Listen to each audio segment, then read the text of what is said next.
Bienvenue dans ce ministère prophétique avec le prophète Eric Camerounais depuis Yaoundé Cameroun. Maintenant nous allons présenter notre Dieu, maintenant nous allons présenter notre roi, le roi, et adorons-le. Merci Père pour nous soutenir, merci Père de nous établir parmi les vivants ce matin. Merci pour tes grâces dans nos vies, merci pour tes bénédictions dans nos vies, Père. Malgré nos faiblesses, Père, tu n'abandonnes pas ta créature. Malgré mes faiblesses, Père, malgré mes faiblesses, Yahvé, malgré mes faiblesses, Yahvé, tu ne m'abandonnes pas, Père, parce que tu sais que je suis faible dans la chair, Père éternel. Et tu es toujours à mes côtés, Père éternel. Tu es toujours à mes côtés, Père éternel, pour me dire ce que je vais faire. Tu es toujours à mes côtés, Père éternel, pour me réconforter et me donner un nouveau départ, Père. Que nous adoration la gloire te revient pour les siècles des siècles. Amen. Frères et sœurs, seul Dieu peut faire ça. Frères et sœurs, nous avons ainsi prié le Dieu d'Abraham, d'Isaac et Jacob, que pour contempler son visage, mon bien-aimé, il faut passer par le baptême en acceptant son fils Jésus-Christ de Nazareth et en restant dans ses lois, en voulant contempler la face du Dieu vivant, en voulant contempler la face du Dieu qui vient sur toi, mon bien-aimé. Tu vas passer par le baptême et rester dans les ordres de Dieu. Que nous allons son gloire lui revienne, pour ainsi laisser comme lui, mes frères et sœurs. Sanctifie ta l'état, mes frères et sœurs. Nous allons ainsi parler, nous allons continuer notre enseignement. Nous allons continuer notre enseignement, frères et sœurs. Je vous ai dit que moi, je ne fais rien de moi, je ne fais rien de moi. Ce n'est pas moi qui donne le thème de l'enseignement. Ce n'est pas moi qui dis sur quoi je vais prêcher. Ce n'est pas moi qui donne le thème de la vidéo. Mais c'est Dieu qui me donne le thème de la vidéo, de l'enseignement. Après la prière, et que Dieu visite tous ceux, et que Dieu visite tous ceux qui sont déjà abonnés à ce ministère, et que Dieu visite tous ceux qui sont déjà abonnés à ce ministère. Toi, mes gars, ne traîne pas le pas, abonne-toi au ministère prophétique, abonne-toi à la lumière des nations.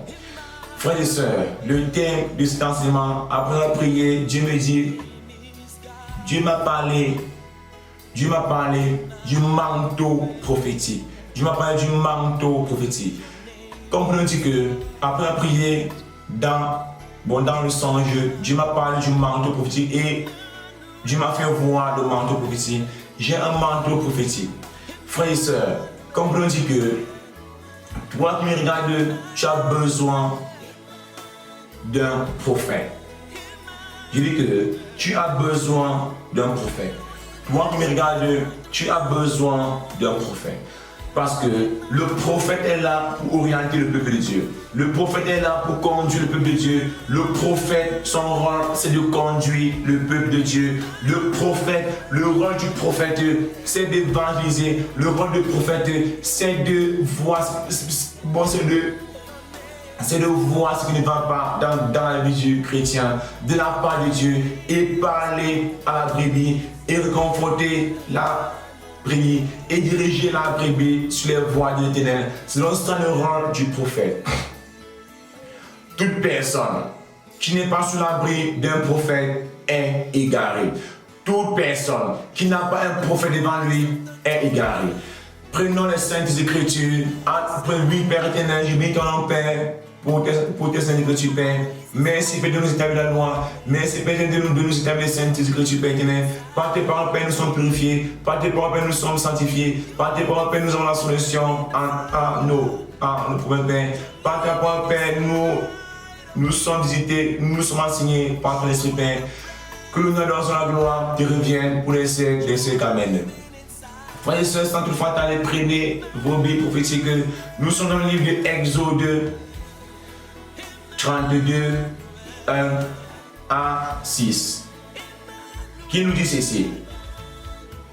Quand le peuple vit que Moïse tardait à descendre de la montagne, le peuple s'assemblait auprès d'Aaron et lui dit, alors, fais-nous un Dieu qui aille devant nous. Car ce Moïse, l'homme qui nous a fait monter du pays d'Égypte, nous ne savons pas ce qui lui est arrivé. Aaron leur répondit, ôtez les hameaux d'or qui sont à vos oreilles, qui sont aux oreilles de vos femmes, et de vos fils et de vos filles, et apportez-les-moi. Tout le peuple ôtait les hameaux d'or qui étaient à leur oreille, et il les apportait à Aaron. Il reçut l'or de leurs mains, le fit fondre dans un moulin, et en fit une statue de veau. Alors, il dit, voici ton Dieu Israël. celui qui t'a fait monter du pays d'Égypte. Voyant cela, Aaron bâtit un autel devant la statue et fit cette proclamation: demeure faite pour Yahvé.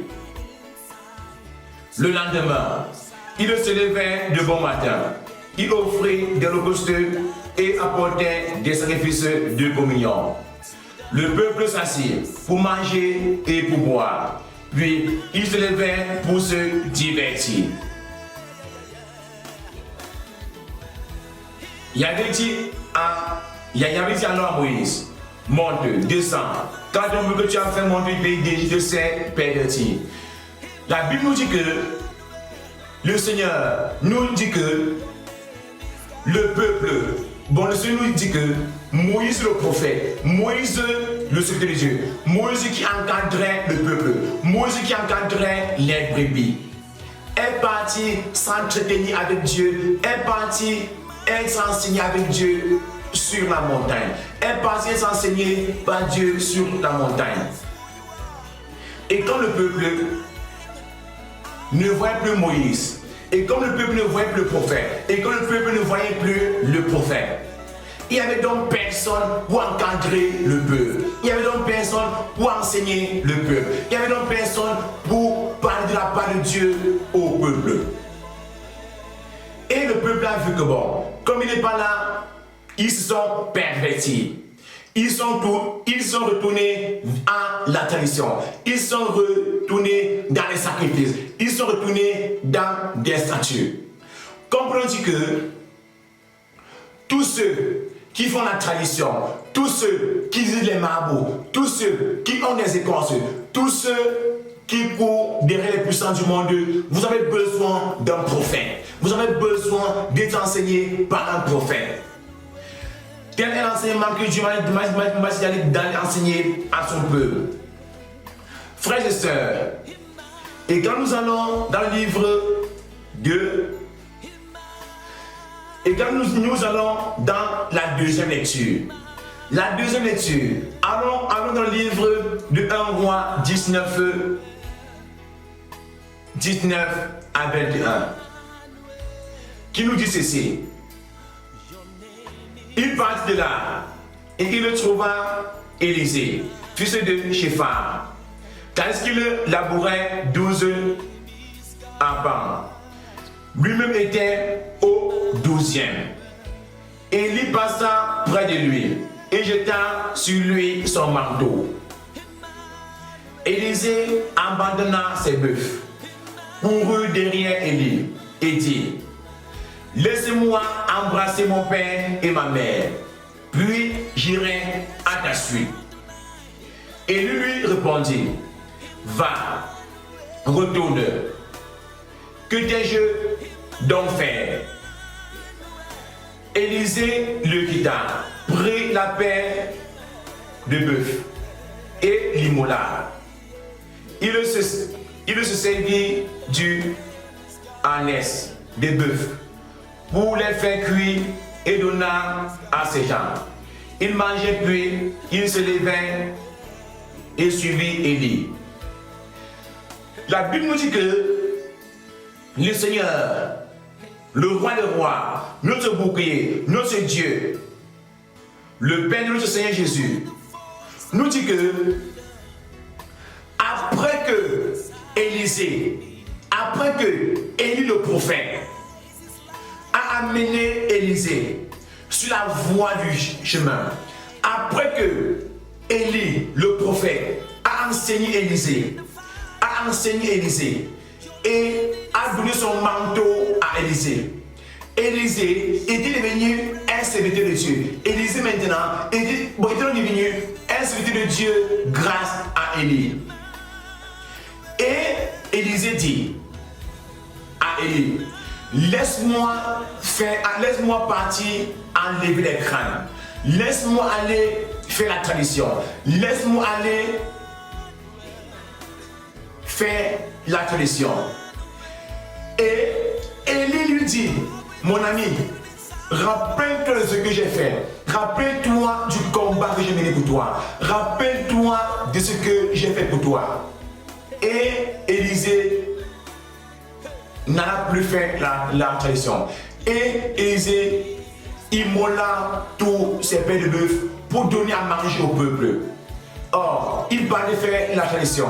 Il en est ainsi de tous ceux qui se sont baptisés et qui il en est ainsi de tous ceux qui sont baptisés et qui ont retourné en arrière et qui ont retourné dans la tradition et qui ont retourné dans les maraboutage et qui ont retourné dans le péché et qui ont retourné dans les écorces. Vous avez besoin d'un prophète. Vous avez besoin d'être enseigné. Vous avez besoin d'être enseigné par un prophète de Dieu. Revenez sur les voies de l'Éternel. Revenez sur les pas de l'Éternel. Frères et sœurs, et quand nous allons dans la troisième lecture, quand le prophète n'est pas là, les brebis sont dispersées. Quand le prophète n'est pas là, les brebis sont perdues. Quand le prophète n'est pas là, les brebis sont en danger. Parce que tous les brebis sont sous le manteau du prophète. Tous les brebis sont sous l'ombre du prophète. Tous les brebis sont sous la protection du prophète. Voilà pourquoi ils ont demandé à Jésus, comment nous on jeûne et tes disciples ne jeûnent pas. Jésus les a dit, je ne peux pas être sans vie et mes brebis jeûnent. Le moment viendra où les pouleurs le seront levés et ils le jeûneront. Et quand nous lisons la troisième lecture, alors le livre de Matthieu 26, 47 à 56. Quand il parlait encore, voici Judas, l'un des 12, et avec lui une bande nombreuse, armée de glaives et de bâtons, envoyés par les grands princes et anciens du temple. Or, le traiteur leur avait donné ce signe. Celui à qui je donnerai un baiser, c'est lui. Arrêtez-le. Et aussitôt, il s'approchait de Jésus en disant, salut Rabbi. Il lui donna un baiser. Mais Jésus lui dit, ami, fais ta besogne. Alors, s'avançant, il mit la main sur Jésus et l'arrêtait. Et voici, l'un des compagnons de Jésus porta la main à son glaive, le dégaina, frappa le serviteur du grand prêtre et lui enleva l'oreille. Alors Jésus lui dit, ragne ton glaive, car tous ceux qui prennent le glaive paieront par le glaive. Penses-tu donc que je ne puisse faire appel à mon Père, qui me fournit sur le champ plus de 12 légions d'anges? Comment alors s'accomplissent les Écritures, d'après lesquelles il doit en être ainsi? À ce moment-là, je lui dis aux foules, suis-je un brigand que vous vous soyez mis en campagne avec des glaives et des bâtons pour me saisir? Chaque jour j'étais assis dans le temple à enseigner et vous ne m'avez pas arrêté. Or, tout ceci advint pour que s'accomplissent les Écritures des prophètes. Alors, les disciples l'abandonnaient tous et prirent la fuite. La Bible nous dit que, après l'arrestation de Jésus, la Bible nous dit que, après qu'on eut saisi Jésus, tous les brebis se sont égarés, tous les brebis ont pris la fuite, tous les brebis sont égarés. Comme on dit que tous ceux qui sont égarés, tous ceux qui sont derrière les puissants du monde, tous ceux qui font les traditions, tous ceux qui font les incarnations, recherchez un prophète. Recherchez un prophète. Or, l'arrestation de Jésus. Et Jésus a encore établi les nouveaux prophètes. Jésus nous établit après son départ, après l'arrestation de Jésus, après qu'on ait crucifié Jésus, Jésus est ressuscité. Jésus a établi les nouveaux prophètes. Jésus nous a établis pour encadrer son peuple. Frères et sœurs, recherchez les prophètes. Soyez sous l'ombre des prophètes. Vous avez besoin des prophètes. Recherchez les prophètes. Recherchez les prophètes qui vous conduiront sur la voie d'éternel, qui vous enseignera les voies de l'éternel. Toute personne qui n'est pas sous l'ombre d'un prophète, toute personne qui n'est pas enseignée par le prophète de Dieu, toute personne qui n'est pas enseignée par le prophète de Dieu sont des égarés.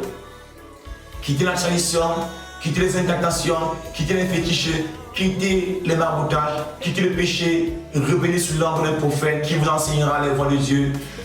Oui, Père, je transmets tes paroles à ton peuple. Je transmets tes saintes écritures à ton peuple éternel. Je transmets les paroles que tu m'as enseignées dans le secret à ton peuple éternel. Que l'honneur, l'adoration, la gloire te reviennent pour les siècles des siècles. Amen.